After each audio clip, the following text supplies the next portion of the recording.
I couldn't escape the world as a little boy. When I was 6 years old, my parents bought me a globe, and they put this globe next to my bed. Now, this globe came in very handy because my parents always wanted me to go to sleep too early. And I didn't want to sleep, but when I turned on the light in my room, they could see it from the outside. They would come and they would turn it off. So this globe had a light inside, but it was dimly lit, so I could turn it on and they couldn't see. And for hours, I would stay awake. I would spin the globe and spin the globe. And because I was so bored, I started reading what was on the globe. There were big words on the globe. Those were the countries. And there were underlined words. Those were the capitals. And after about 18 months, I knew most of the countries and the capitals of the world. So while that was good, I didn't actually know where my own country was. See, Switzerland, where I was born, is a very small country. And on the map, there was some strange abbreviation for it. And there was nothing written like Schweiz, which is Switzerland in my native tongue. So I saw a country on the map that looked really big and looked really powerful. And it had an abbreviation, SSSR. So I decided for myself, this must be my country. And I thought for the longest time that my Switzerland was the Soviet Union. How disappointed I was when I found out it was not that great. When I became an adult, I started traveling to all these places. Now, I haven't visited all of them. I'm at about 117 countries and territories. And one of my key interests always is in the economies of the countries. How do the economies work? How do they affect the people? And how do they interact with each other?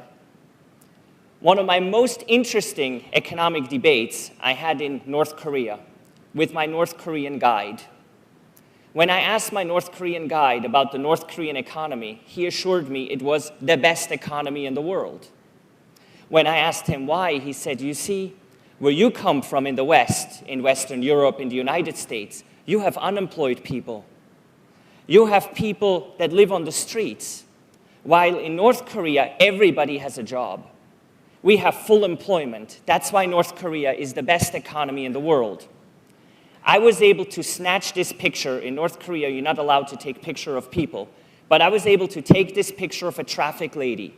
And she clearly illustrates what full employment means. They don't have traffic lights in North Korea. They have people doing it. Can you imagine our European economy or our Western economy if we replaced all the machines and all the tools we use with people? How amazing would that be? We would have no unemployment. Or would it be? Well, maybe not, because North Korea is not a good economy, and certainly not a striving one. In contrast to North Korea is the United States. Until last year, the US was the world's leading economy, the largest in the world. And what's impressive to me, it had this spot for over 100 years. What's so powerful about the US economy is the capitalism it has exported to all over the world. There are two aspects to this capitalism that I find most powerful. The US attitude towards entrepreneurship and its entrepreneurial spirit, which is exactly what led me to the United States when I was 16 years old. Second is the middle class, a strong, striving middle class, which is necessary for a strong economy. But when I look at the US economy and when I look at capitalism today in the world, I am concerned.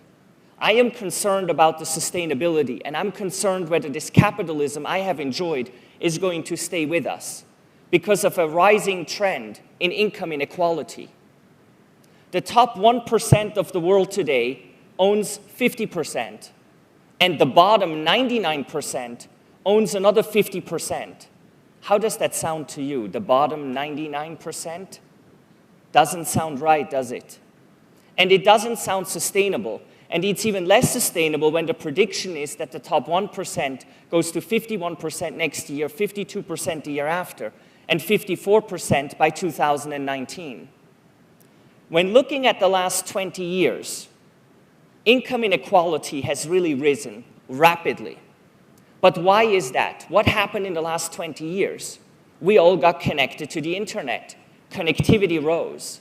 But is there really a link between connectivity and income inequality rising?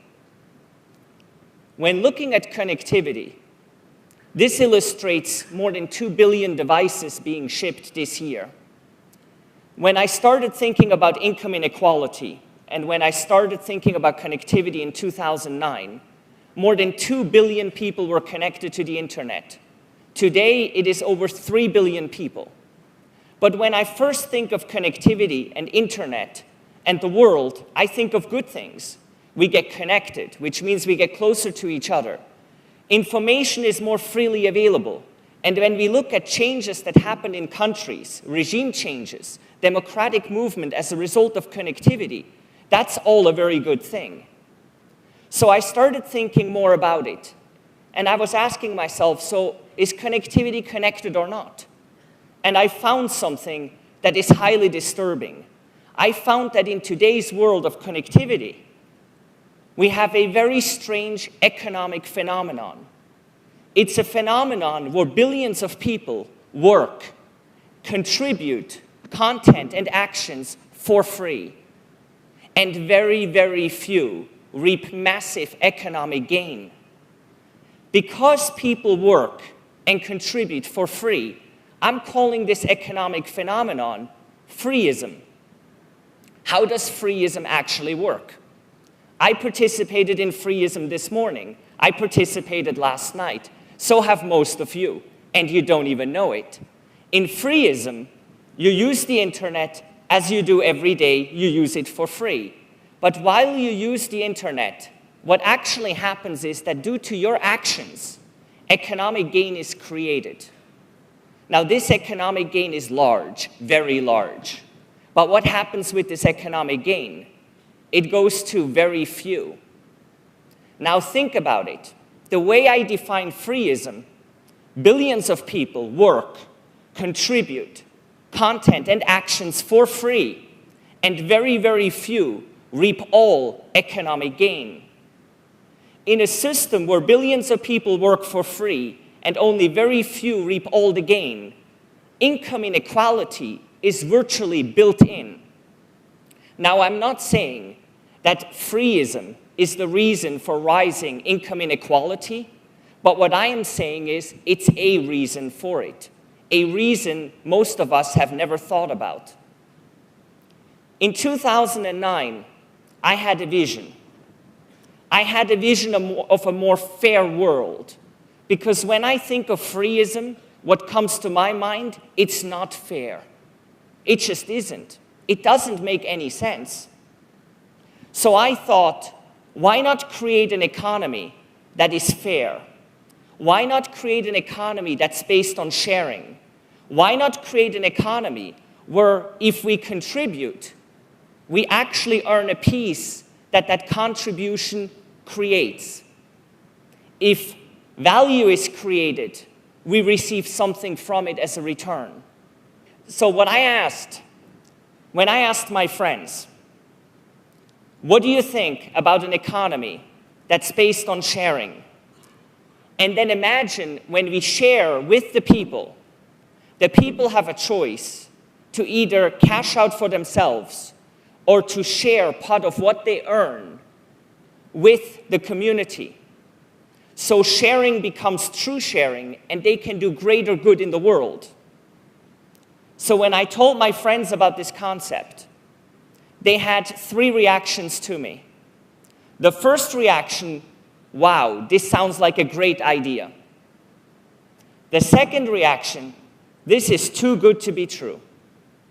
And the third reaction, it's impossible to build this in the real world. Because most of my friends that I talked to had a first reaction of wow, I'm calling this new economic system wowism. So how does wowism work? In wowism, we all do the things we do regularly. We don't change our patterns. All the things we currently do for free, we now do for wow. In wowism, economic gain is generated, just like in freeism, the same way, from namely the actions of chat and call, in the example you will see later today. But in wowism, this gain is distributed back with the community. In fact, the way wowism is defined as an economic system where the majority of economic gain is shared with the community, and the community can then share in turn to do good in the world. Doing good. So in Wowism, the community earns, and then everybody in the community has a choice how much of that they want to cash out for themselves and how much of that they want to share with a cause, with a charity they care about. So what is this charity thing all about? It's difficult to do charity today for most of us. So in Wowism, we need to make it easy. We need to make it just a few clicks away. And I personally believe that through Wowism, when we give unselfishly to a cause that we care about, it actually increases our happiness. There is an interesting TED Talk by Dan Gilbert from Harvard about this concept of unselfish sharing and happiness. So I want this economy actually to create happiness among those that use it. Is this just a utopia, or is this a reality? I mean, think about it. A new economic system that's based on sharing, a new economic system that's based on doing good, a new economic system that's based on making the people happy. Come on. Can't be real. It's just a fantasy in someone's mind. And you know, for a long time it was. Because between the summer of 2009 and early 2011, I couldn't figure out how to take this concept, this wow concept, and actually turn it into something real. Turn it into a platform that can actually work, and into a platform that can transform the way we use the internet every day. When I came up with a concept of how it could work, I called it WowApp. And we put together a team of 70 people, and we started working on this concept of WowApp in early 2011. Initially, we thought it would take us about 2.5 years. We knew we were building a new economy, but we weren't really thinking about it. We thought it was more like an app, a platform. But in reality, it turned out to be much more complex than that. WowApp is, Wowism in reality, a new economy. And after nearly 5 years, we finally released it to the world just a few weeks ago. Now in WowApp, 70% of all revenue margin is shared with the community in real time. The community then chooses how much of that they want to share with themselves by cashing out, or how much of that they want to share with a charity and cause they care about.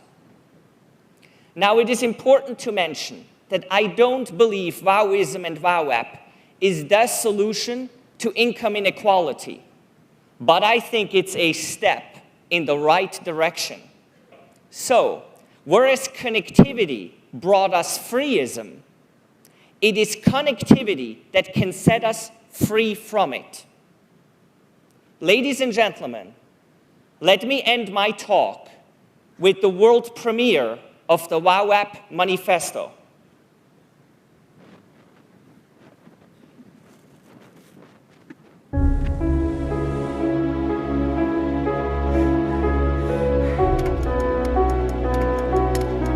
Isn't there something we missed in this grand scheme where the internet is everywhere? When did something that was supposed to connect the world start to isolate us from one another? Every day we hear bad news, and there's little you can do about it.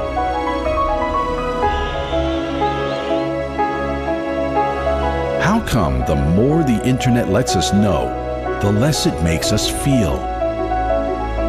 How come the more the world opens, the more indifferent we become to it? But what if I told you there's a new way anyone can do good? And it's right at your fingertips. Meet WowApp. The first platform where you can chat, call, earn, and share, and do good while doing so. WowApp is a free app that shares more than 70% of all revenue margin with its members, which they can use freely or donate to one of nearly 2,000 charities featured in the app, so that sharing becomes true sharing. You can also do good for yourself by cashing out.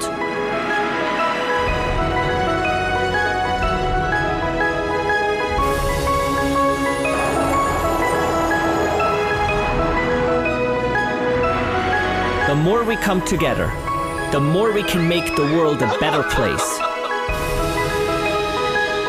Join the WowApp community and discover the power of sharing. Let's make a difference in this world. It's time for Wow.